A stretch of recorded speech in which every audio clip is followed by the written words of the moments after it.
Hello everybody, welcome back to the channel. Did we have an amazing Monday Night Raw or what? They're really doing amazing shows lately, and I can't wait to get into this one. So let's skip all the mumbo jumbo. So let's just roll the intro and we'll get right into it.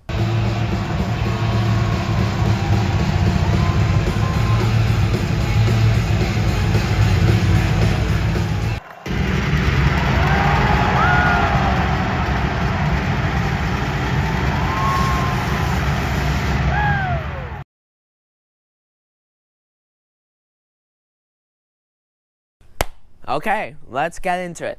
So the show started off with Rhea Ripley cutting a promo, which was very quickly interrupted, but basically she just wants to remind Dominic and Liv who she is. And she said herself she is Rhea Bloody Ripley. So she just wants to remind them of that. But unfortunately, she was quickly interrupted by them, and they had some things to get off their chest. Basically, what they had to get off their chest was a bunch of bullcrap, but we'll not get into that. But what was really exciting after was just a couple short minutes of them blabbing on blah blah blah blah blah blah blah blah. Damian Priest came from behind and attacked Dominic. It was priceless. It really was. You know, it really shouldn't be that entertaining to see someone getting beaten up. I guess I'm wrong. Anyways, let's move on to the first match of the evening between Damian Priest and Carlito. This match was actually pretty good. I really don't have a bad thing to say about a match on tonight's show. So I really do like that I enjoyed and I was entertained by all the matches. And this one really moved forward the storyline, and if you watched any of my previous videos, you know that I really like when matches do that. So Damian Priest ended up getting the win, but then he was attacked by the New Judgment Day. And just to remind you, in the New Judgment Day, we have Finn Balor, Carlito, JD McDonough, Dominic, and Liv. So basically, all the old Judgment Day members, minus Damian and Rhea. Up next was, I'm going to go back to what Michael Cole said last week or 2 weeks ago, a Riot 6 therapy session. This time it was with Bo Dallas, and you could really tell how creative Bo Dallas is. I'm not sure if I can really go into detail, because just in case if there's any young kids watching, it could be a little frightening. So I'm not going to go into full detail. Just if you like the Riot 6, make sure you go back and watch it, because I really did love that promo. Up next was Odyssey Jones' debut match versus, hold on, I gotta look at my notes, versus Vincent Rey, whatever his name is, a jobber. Basically, to sum it up, it was Odyssey Jones versus this random dude. Why? I don't know. I really don't feel like it's a good idea to have somebody in their debut match fight a jobber or just a random dude. But that's what they did for some reason.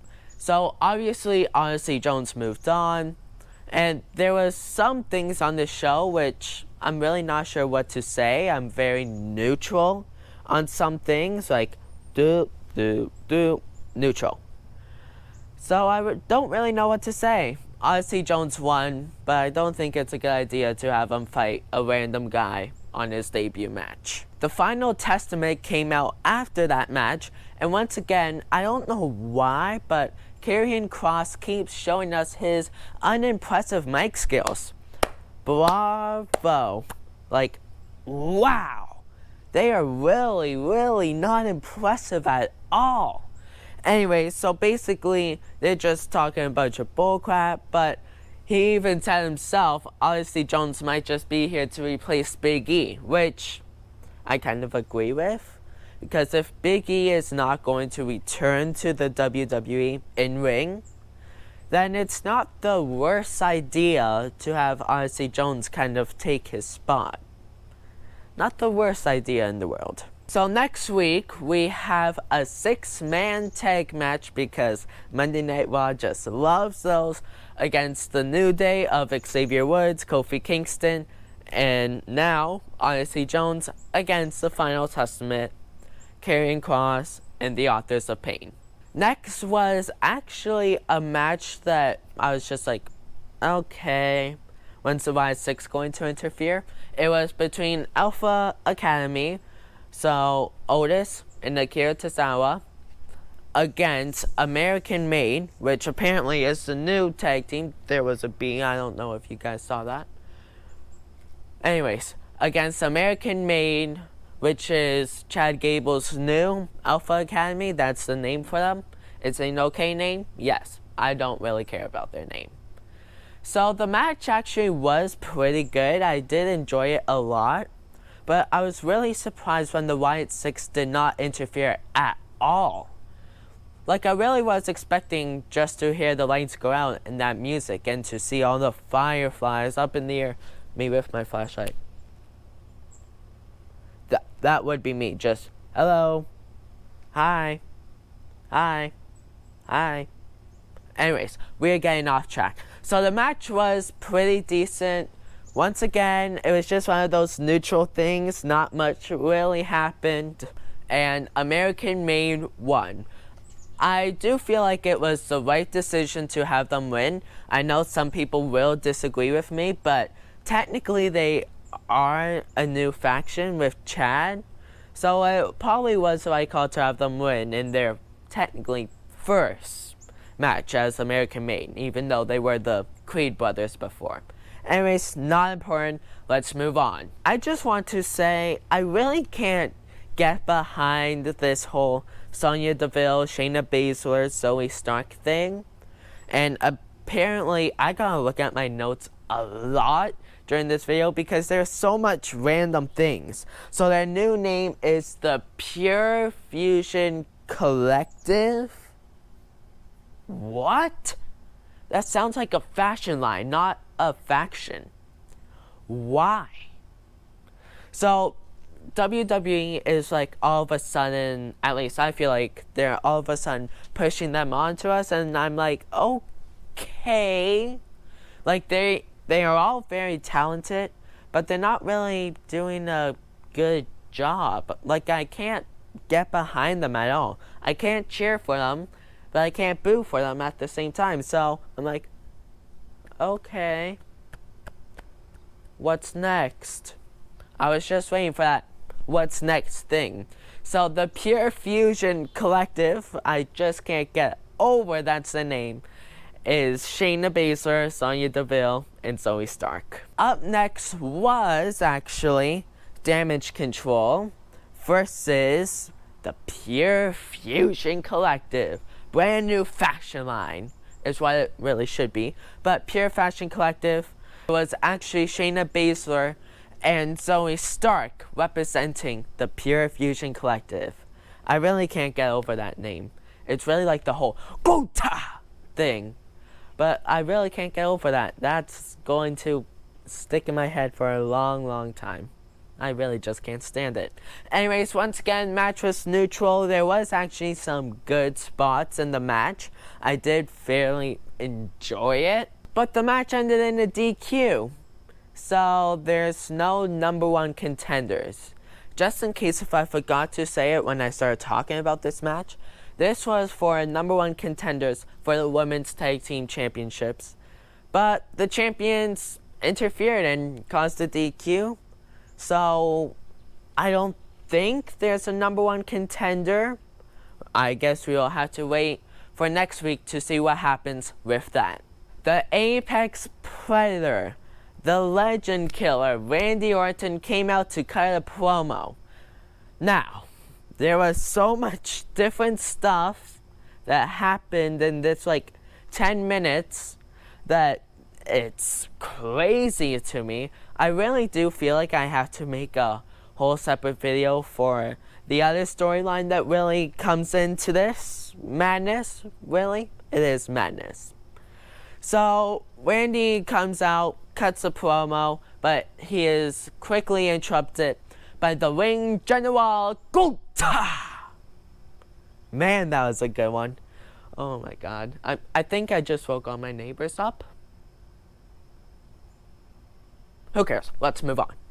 So, this promo was actually really good. They were really going back and forth, but it really got me excited for this match. Like, Gota even started talking about Randy's grandfather and father, which, of course, if you bring something personal into a storyline, guess what? It just makes it 1,000 times better. That's the way everything is in professional wrestling. And, of course, it worked this time flawlessly. I really did enjoy that. But Drew McIntyre interrupted. This is the storyline that I have to make a little video about, because this is just crazy. So, let's go back earlier in the night. Drew McIntyre was told backstage by Adam Pearce that CM Punk is not here. He had flight issues, delays, blah, blah, blah, blah, blah. Anyway, so Drew McIntyre comes out, and basically CM Punk did not have any flight delays. He was there and absolutely beat the living crap out of Drew.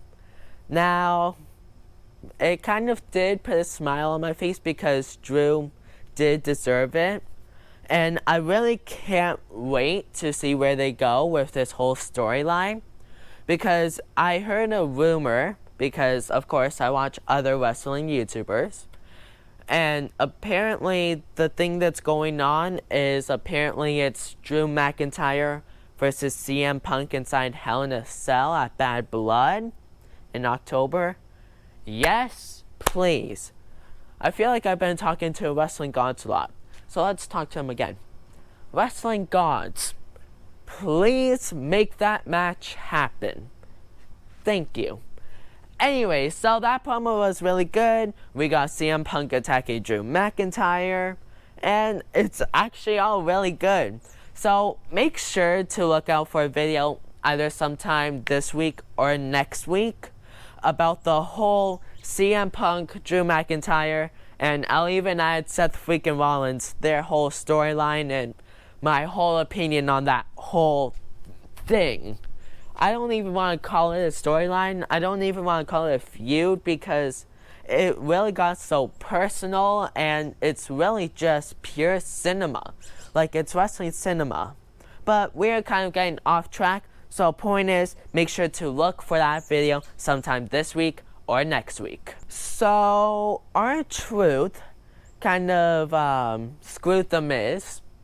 He got a match against Bronson Reed. So we had The Miz versus Bronson Reed. I think we can all predict how that went. Definitely not in The Miz's favor at all. So Bronson Reed ended up annihilating The Miz and attacked R-Truth after the match. Shocker, Bronson Reed won. Let's move on. Now it is finally time for the main event. We have Sami Zayn versus Braun Breaker for the Intercontinental Championship. And it was a 2 out of 3 falls match. Now, we haven't seen this match type in quite a while, so I was super excited to see it, and honestly, I really thought that this match was booked perfectly. Because during the match it looked like, oh my god, Sami might get his title back. He might actually beat Braun Breaker again. Even though we knew deep down in our minds that he wouldn't. They really did a good job of kind of making us think, what if Sami wins? Now, of course, Braun Breaker did retain the Intercontinental Championship, but Sami did get one fall on Braun Breaker. So, basically, if you don't know what falls is, it basically is 2 out of 3. So, whoever gets 2 pins on the other guy, that's basically all 2 out of 3 falls matches are. But I really do love those. Like, if there's anybody watching this video from WWE, please do that more often. Or maybe the wrestling gods. Please make that happen more often. Thank you. And that is how your Monday Night Raw ended. And there are some grasshoppers, I think, interrupting me They do not like me talking about wrestling at all. My voice cracks don't like me talking about. So I'm going to wrap this video up. This week's episode gets a solid 8.5 out of 10. I really don't have much to complain about, but there was those things here and there, like the Pure Fusion Collective that really doesn't make any sense, and there really was just lots of neutral stuff. Not much for me to say, so I will end it here before I get attacked by bees again. You saw it a little earlier, and that's it. I'll see you all next time. Goodbye!